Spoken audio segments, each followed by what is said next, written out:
Disclosures, I will be presenting data from one study that was received funding from CHR, but they had no role in the study other than thankfully writing us a check.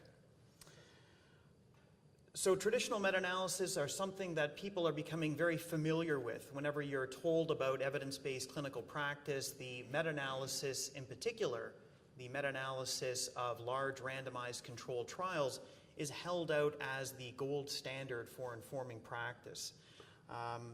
But there's a limitation to this approach. You can only look at the effectiveness of one intervention versus one comparator.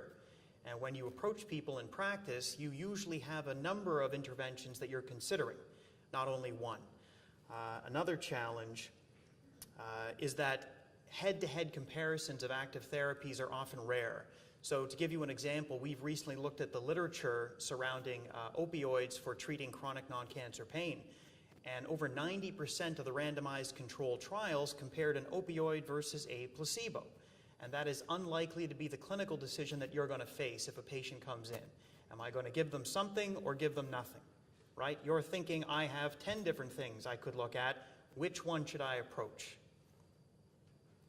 So the benefit of a network meta-analysis, also known as a multiple treatment comparison review, is you can provide estimates of all the head-to-head comparisons that you can think of. As long as something has been evaluated in a clinical trial against some kind of common comparator, you can create the trials that do not already exist.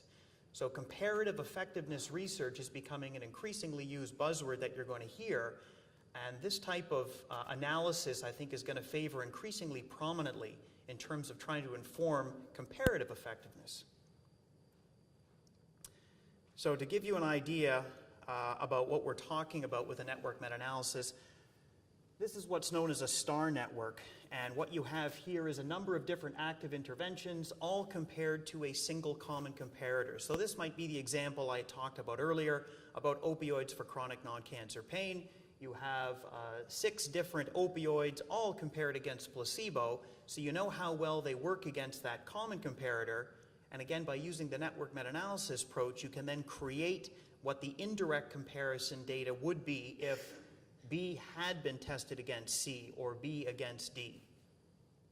Now, this is an example where you're only able to look at the indirect evidence to inform the relative effectiveness of different competing interventions. This would be an example of a single closed loop. So you have 3 interventions, and they all are directly connected to each other in at least some way.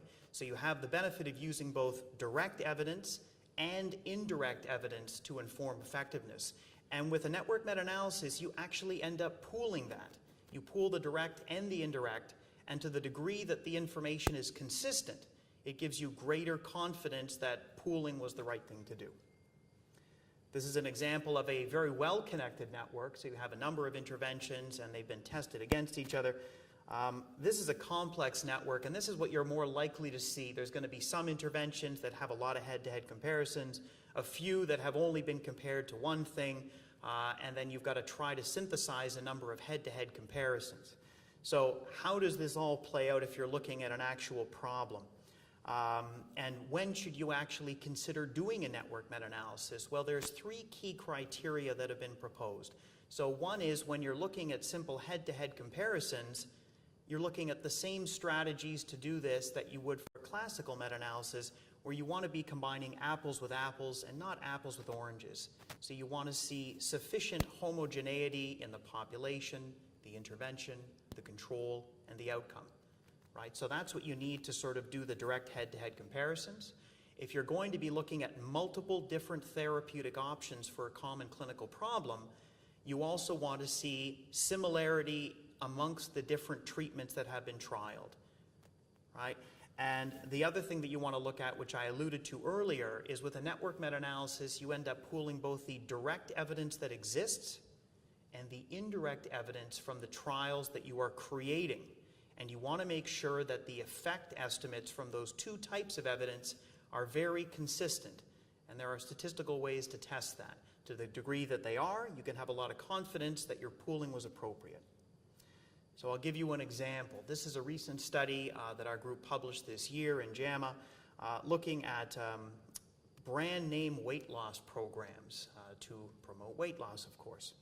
So why did we look at this? Well, this is a multi-billion-dollar industry. Even as I was driving in here today, I heard on the news there's been a new study in Lancet Oncology where they're now saying 4% of all cancers worldwide are related to obesity. Increased rates of type 2 diabetes, etc. Obviously, the orthopedic community can see a lot of the effects of some of the trends in our society as well in terms of implications for weight-bearing joints. There's a number of different brand name programs out there, right? There's the Zone and Atkins and South Beach and Weight Watchers and the Biggest Losers, and they all say, we're the best, right? Because they're trying to carve off a piece of this market. And it's very difficult for individuals to truly understand, and even for clinicians that are revising them, which one of these programs is better? What's the amount of weight loss that can be expected?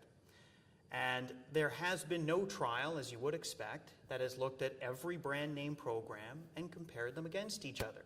So you have a knowledge vacuum, you have a lot of proprietary concerns, and the trial that you want is unlikely to ever appear. So what was our eligibility criteria? We looked at any trial that enrolled adults that fit criteria for either being overweight or obese.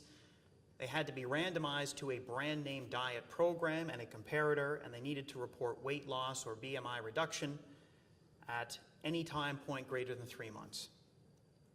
And we ended up finding 59 trials representing 48 that were unique, that were eligible for this review. So I showed you some examples of what a network diagram looks like earlier, and this is the network diagram that we constructed by collapsing the diets into class. Right, so we've got our low carbohydrate diets, our low fat, our micronutrient. Learn is sort of the typical food pyramid advice that you might get, and then of course no diet, which a number were compared against. You can see in the numbers here that take place between the lines the number of studies that existed to inform the direct comparisons. And you can see that in many cases there's small numbers of studies, but we do have some connectivity. So this is what we had at 6 months. At 12 months, our studies were fewer because these studies tend to have very short follow-ups, but we were able to get enough information that we felt confident putting together a network at this point as well.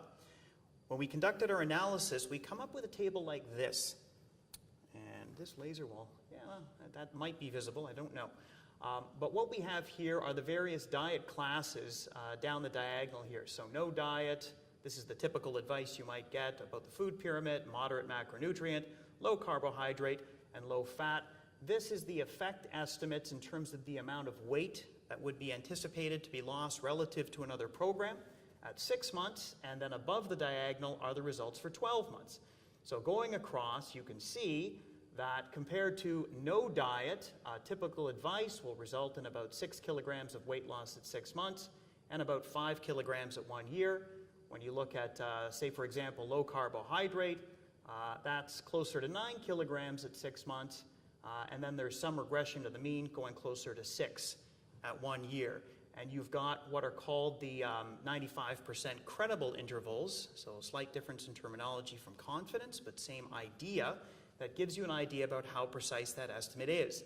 So by putting this together, you can directly compare any two programs together at the two follow-up times that we have. Another thing you can do with a network meta-analysis is you can calculate the probability that a type of intervention will be dominant. So what you'll see here are some values in the parentheses that we have on the diagonal here when we talk about the particular programs. So we can see for people engaging in no particular dietary intervention, at 6 months, the chances of that being superior in terms of weight loss is 0. 12 months, 0. Where you really see something coming up is when we get to the low carbohydrate. At 6 months, the probability of dominance is 83%. And at 12 months, that goes down to closer to 50% because the low fat starts to become a very equal competitor. We have more confidence in the relative ranking of effectiveness when the differences are very large. If I was sitting here saying, well, this one says, for example, you see here at 12 months, this one comes in at 48%, and the low fat comes in at 50%. I don't have a lot of confidence that that difference is really so great that any one of those can claim clear superiority. But again, This now gives us all the head-to-head trials that we wish we had. It gives us an estimate of effect, it gives us an associated estimate of precision, and it gives us the ability to calculate the relative ranking of the interventions at different time points. So I think this is something that might be helpful. When we looked at doing it by diet brand, because of course none of the diets are saying our particular approach is best, they're saying our diet is best. And you can see that our network gets a lot more complicated here, and in particular we have a number of diets here that are only connected to the network through single trials that compared against no diet. So obviously we're going to have more confidence when there's a lot of data and less confidence when there's little. But this is what we had at 6 months, this is what we had at 12 months. You will never be able to read this, but we've done what I showed you before. So instead of collapsing these into class of diet, we've now put up all the individual brand name diets. And by simply going across, you can compare any program against each other, looking at weight loss at 6 months or 12 months. And what we ended up seeing with this is there were some differences that were statistically significant, but nothing that was probably going to be of importance to anyone pursuing these programs. So what we found is that despite all these claims of superiority out there, if you stick to a diet, whether it's low fat, low carbohydrate, micronutrient, you're going to get fairly similar results, right? The challenge is with adherence. Now, because we had all this data to work with, we were also able to do some what we would call meta-regressions, where we looked at the effect of adding on different adjunctive therapies on top of the diet. So we looked at behavioral support, we looked at weight loss, and we found that both of these things did show significant results in terms of augmenting weight loss as well. And again, they were consistent across all the programs. So with this in hand, if someone approaches you about weight loss, you can say, here's the different 12 programs all competing for your scarce dollars, not a big difference between them. Whichever one you're going to adhere to is probably the best choice for you. You are going to see some increased benefit if you engage in behavioral support and you're able to keep active in terms of doing exercise with the program.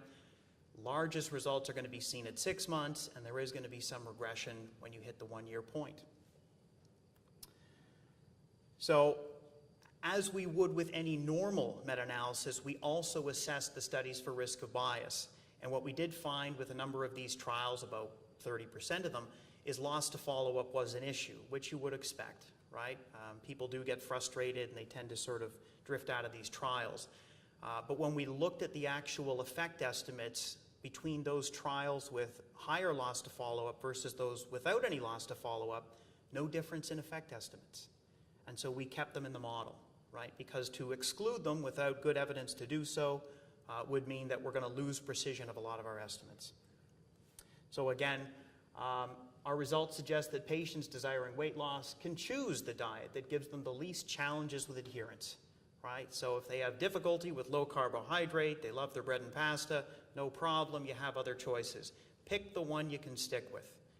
You know, and we weren't able to look at it, but it would be interesting to see if maybe by sort of switching between programs, people might be able to get better adherence and then sustain the results as well.